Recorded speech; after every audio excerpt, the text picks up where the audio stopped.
Det her det er vores anden single, som hedder Andreas, hvorfor vil du ikke købe min? Så vi går bare i gang. 3 og 2 og 3, 2, 1 nu.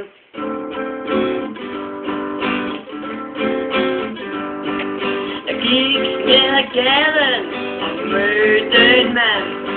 Jeg spurgte om han ville købe min tand. Han sagde nej nej, og så hej hej hej. Hvorfor vil du ikke købe min tand? Den koster kun en spand. Guld er guld, og 3 totter guld.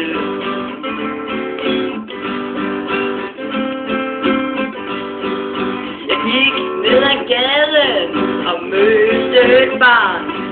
Jeg spurgte om han ville købe min arm. Han sagde nej nej, og så hej hej hej. Hvorfor vil du ikke købe min arm? Den er super stærk og lang som en tarm.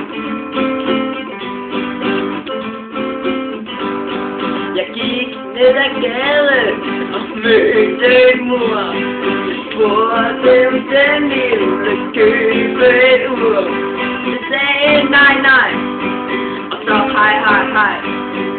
Hvorfor vil du ikke købe mit ur? Det er super fedt til at ligge på et ur. Ja, det er sgu da nok, fordi den ikke kan tale i går. Prøv at tænke dig om.